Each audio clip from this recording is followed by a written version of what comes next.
Bonjour, bienvenue à tous, bienvenue à tout le monde. J'espère que vous avez passé un bon nouvel an, belle année, bonne année 2023. Je vous souhaite qu'elle soit remplie de plaisir, de joie, de Jet 27, d'alcool, d'amour, d'amitié, de réussite. Comme vous pouvez le voir, j'ai très peu d'énergie puisque je sors d'un tournage qui s'est terminé à 4 heures du matin. Mais j'ai eu l'idée d'une petite vidéo assez agréable, assez fun, assez farfelue, à savoir un top 10. Oh là là, encore un top 10, Melvin. Oui, encore un top 10. Mais un top 10 différent puisqu'il s'agit des films que j'attends le plus cette année par ordre de préférence. Alors avec les films que j'attends plus ou moins, et en premier le film que j'attends le plus de cette année, le film que j'ai le plus envie de voir. Voilà, on va essayer d'être assez rapide, efficace, et tout de suite, allez, petit générique pour la nouvelle année.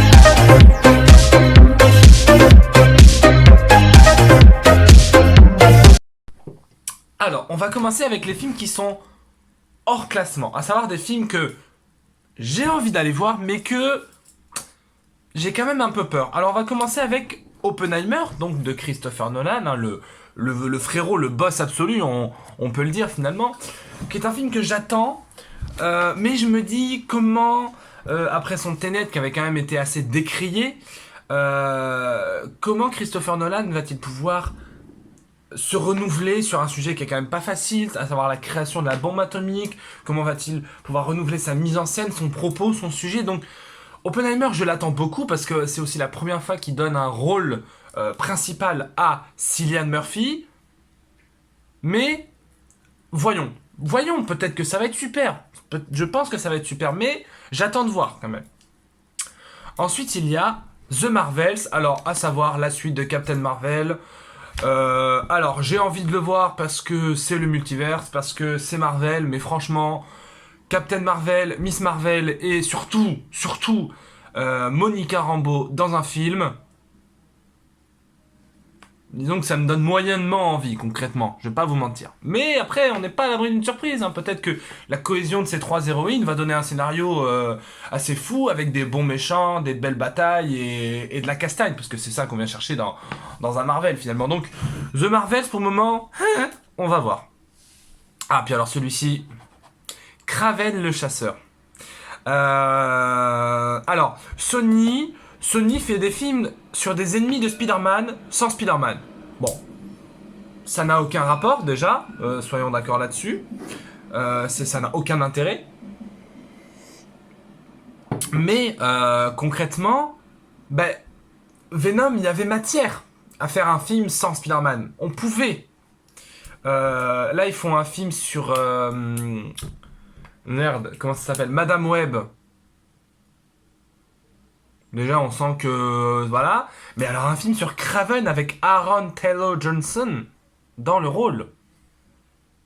Pourquoi pas? Pourquoi pas? J'aime beaucoup Aaron Johnson, donc je me dis ça peut être sympa. En fait, j'ai envie de voir ce film juste pour voir ce qu'ils en ont fait. Mais déjà, on va voir une bande-annonce et on saura si... Parce que à la base, Kraven, en fait, comme son nom l'indique, lol, c'est un chasseur qui chasse l'araignée. Donc, sans Spider-Man, que va-t-il chasser? Je ne sais pas. Donc ça ne m'intéresse pas plus que ça. Ça ne m'intéresse pas plus que ça, mais j'attends de voir. Je suis un peu curieux, dirons-nous. Ensuite, Flash. Ah oui, alors lui, je l'attends. Lui, je l'attends parce que... Comment dire? En fait, je suis très fan de Flash. Depuis le temps que vous suivez la chaîne, vous le savez. J'aime beaucoup le personnage. Je n'aime pas Ezra Miller, ça tout le monde le sait. Puis avec ses embroglios de la dernière fois et toutes ses démêlés avec la justice, hein, il est un peu en train de devenir le vilain, lol. Donc j'attends de voir ce film Flash parce que il y a le retour de Michael Keaton en Batman, il y a la fin de Ben Affleck, il y a également peut-être Reverse Flash. Il y a également Supergirl, il nous présente peut-être le multiverse, les terres alternatives. Vous sentez le plagiat Marvel, vous sentez? Mais bon, ça, on en reparlera plus tard. Donc, en fait, c'est un film que j'ai envie de voir, mais bon, avec les dernières, les dernières manipulations politiques de DC Comics, bah, j'ai un peu peur de voir ce que va donner le film, en fait. Entre le montage, les reshots, enfin, on sait ce que ça a donné avec Justice League, donc j'ai très très peur pour ce film, mais j'ai quand même hâte de le voir puisque j'aime beaucoup le personnage de Flash et que le costume de Flash a l'air quand même assez stylé dans le film. Donc à voir. Alors, et avant de rentrer dans le classement, je voudrais aussi dire deux mots sur Indiana Jones et le classement de la destinée. Quoi? Comment ça? Il est pas dans ton top 10? Non, il est pas dans mon top 10 parce que j'aime beaucoup James Mangold, j'aime beaucoup Harrison Ford. Je pense que les deux ensemble, ça peut donner un super Indiana Jones. La bande-annonce me laisse énormément de hype. Et il y a également Phoebe Waller-Bridge de Fleabag, pour ceux qui connaissent. Mais je sais pas, il y a un truc avec ce Indiana Jones où je me dis, ah, j'attends de voir. Il y a des films où la bande-annonce est très belle, où la bande-annonce, il y a des beaux plans, tu te dis putain, c'est comme si c'est Spielberg qui l'avait réalisé, ça va être super.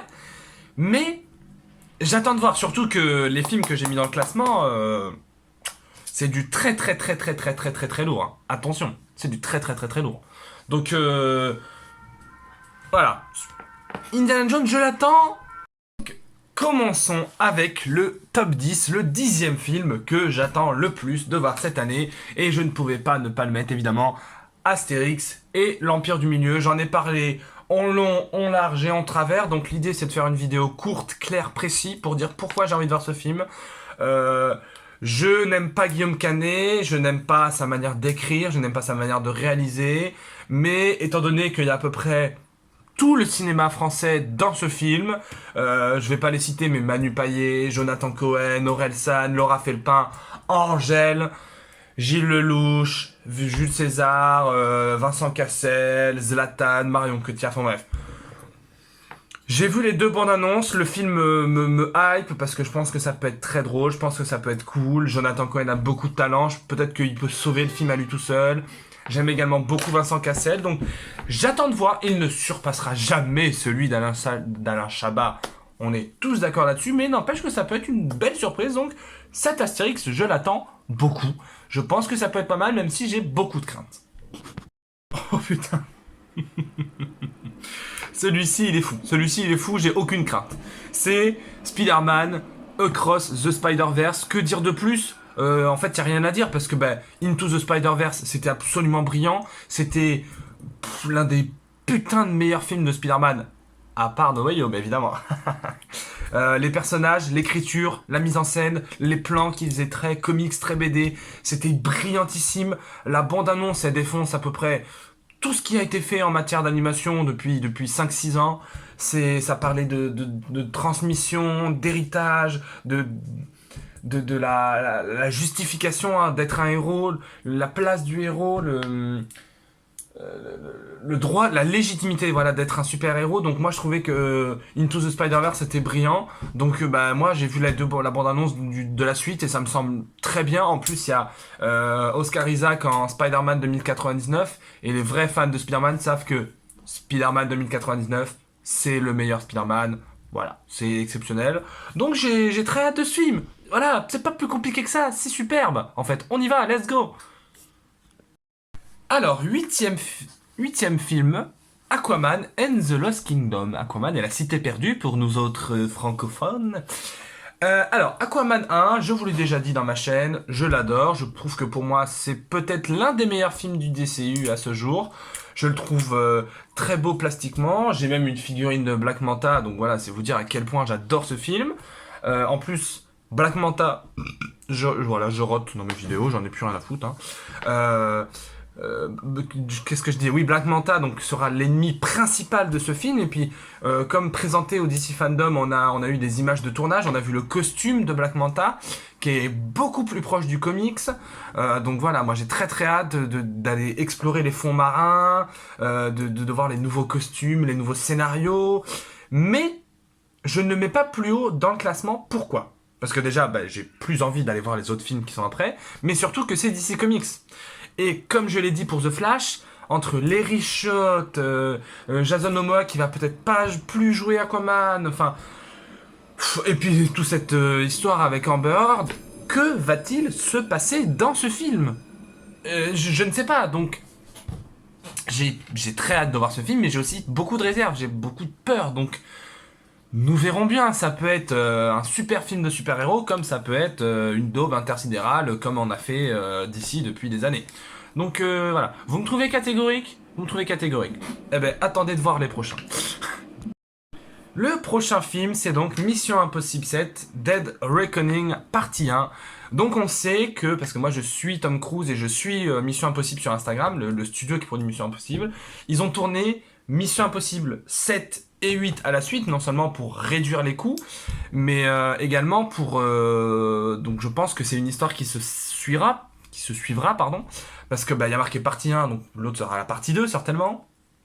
Moi, je suis très très fan de Mission Impossible. Je suis peut-être l'un des plus grands fans de cette série, peut-être même plus que les James Bond.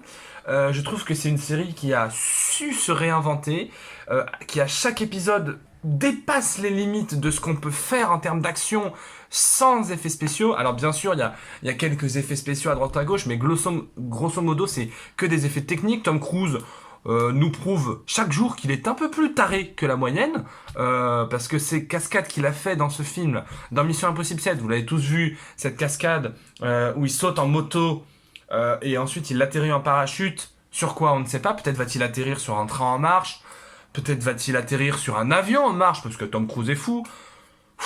Tom Cruise est un dieu vivant, c'est possible, c'est fort probable. Donc moi j'ai très très hâte de savoir ce que va être ce Mission Impossible, surtout que bah, on a des nouveaux personnages. On a Pomme Clémentieff qui joue Mantis dans le MCU. On a également Hayley Atwell qui joue Captain Carter, qui jouait Peggy Carter dans le MCU. On a également le méchant qui est interprété par Miguel, je ne sais plus son nom d'acteur, mais qui jouera le méchant. On a également le retour des habitués, donc Ving Rhames, Simon Pegg, Rebecca Ferguson, qui semble être en couple avec Ethan Hunt dans ce film. Donc, puis on sait qu'ils ont tourné durant la pandémie. Ils ont tourné en Italie, là où la pandémie était très forte au moment où ils avaient tourné. Ils ont tourné en Norvège. Là, ils sont en Afrique du Sud. Enfin bref, c'est une dinguerie ce film. Ça va être, on va en prendre plein les yeux pendant 2h30. Ça va être formidable. Voilà, donc Mission Impossible, ça va être ouf. On n'est pas prêt, on n'est pas prêt. Oui. Oui. En 6ème position, j'ai mis Les Trois Mousquetaires d'Artagnan et Milady. Alors oui, c'est deux films, mais qui grosso modo c'est un diptyque, donc c'est la même histoire, donc je les ai mis à la même place. Alors ce film, pour moi, c'est une validation totale du début du projet jusqu'à la bande-annonce, jusqu'au film, parce que en fait, déjà adapter Les Trois Mousquetaires, bah, ça avait pas été fait souvent. L'adapter avec les moyens d'aujourd'hui, avec des acteurs et des actrices solides, avec donc un diptyque, donc deux films de je crois 2 heures qui prennent le temps d'explorer l'univers, d'en faire un film à la fois un film romanesque, un film français avec des batailles, des combats, on dirait presque que c'est un Marvel. Non franchement les gars, regardez la bande-annonce, c'est hyper quali, hein. C'est méga quali, genre vraiment, on dirait un film américain, donc ça me fait plaisir que le cinéma français sorte de l'argent dans des projets comme ça, plutôt que dans des comédies françaises qui entre nous, à l'aide. Donc moi, ce projet, je sais pas vraiment quoi en dire de plus, si ce n'est que oui, je valide le projet, je l'attends de pied ferme, parce que ça va être, putain, ça va être formidable, ça va être formidable. Et puis François Civil, Romain Duris, Vincent Cassel. Vincent Cassel, lui, il a bien joué son coup quand même, hein, parce que cette année, il a les deux Trois Mousquetaires, plus le Astérix. Lui, il est filou, hein. Il est filou, ce petit Cassel quand même, donc lui, il a bien joué, hein. Donc voilà, je pense que ça va être formidable. Ça va être formidable et moi je valide forcément. Je valide forcément. En 5ème position, Barbie, réalisé par Greta Gerwig. Qu'est-ce que c'est que ce projet? Au début, personne n'y croyait. personne ne croyait qu'un film Barbie pourrait voir le jour. Et là, on annonce quoi? Réalisé par Greta Gerwig. Alors, j'ai vu aucun film de Greta Gerwig, mais ce sont des films qui m'attirent énormément. Je pense que ce sont des très bons films. Enfin, en tout cas, j'en ai entendu que du bien. Euh, Ensuite, il y a quoi? Margot Robbie, Ryan Gosling, Enshu Tegawa de Sex Education, Roger Jean Page, Simu Liu de Shang-Chi, Will Ferrell, Emma Mackey. Les gars, on est où là? On est où? C'est quoi ce film? Et alors la bande-annonce, complètement what the fuck. Pour moi, ce film, en fait, je ne sais pas si ce sera une énorme daubasse ou un film très intelligent qui... et je pense qu'on est plus sur la deuxième option, à savoir un film très intelligent qui interroge la question de la poupée parfaite, de la femme parfaite sous le modèle de Barbie en 2022. Je pense que ça peut être très intéressant, ça peut amener une vraie réflexion, donc sous l'égide de la comédie, bien entendu. Donc, et puis je suis désolé, moi, Ryan Gosling, je ne comprends pas ce qu'il fait avec sa carrière. J'aime beaucoup Ryan Gosling, hein, mais il a commencé à faire des films où il jouait très bien, c'est pas la question, hein, mais où en termes d'ambiance, c'était quand même pas trop la déconne, hein, où il tirait la gueule ou la plupart du temps. Puis avec La La Land, il a commencé à se sortir un petit peu. Puis il faisait des comédies aussi avec Steve Carell. Et puis là, il a joué dans merde, le film des frères Russo. Là, il joue dans Barbie, il joue Ken. Enfin, euh, moi, please make Ryan Gosling in the MCU. J'adore. Faites-le sourire parce que vraiment, quand vous regardez tous les films de Ryan Gosling, vous avez l'impression que cet homme est profondément malheureux dans sa vie, hein. Donc, si on pouvait lui donner peut-être un film où il puisse sourire, ce serait très agréable, je pense, pour sa vie. Bref. Donc, pour moi, Barbie, c'est un projet complètement what the fuck, mais c'est forcément validé. Je pense que ça va être très drôle et qu'on va bien se marrer. Voilà. Donc, je le mets à la 5e place. Ah là, on rentre en le top 4. Alors, en 4e position, j'ai mis Les Gardiens de la Galaxie, volume 3. Est-ce que j'ai vraiment besoin d'en dire plus? Je pense que non. Les Gardiens 1, c'était super. Les Gardiens 2, c'était... Beaucoup s'accordent à dire, enfin beaucoup de critiques cinéma en tout cas s'accordent à dire que Les Gardiens de la Galaxie, c'est le meilleur film du MCU. Je peux comprendre cette remarque. Je ne suis pas d'accord avec parce que j'ai préféré d'autres films du MCU, mais je peux comprendre. James Gunn a fait un petit passage par DC en faisant son Suicide Squad que moi j'avais plus ou moins apprécié.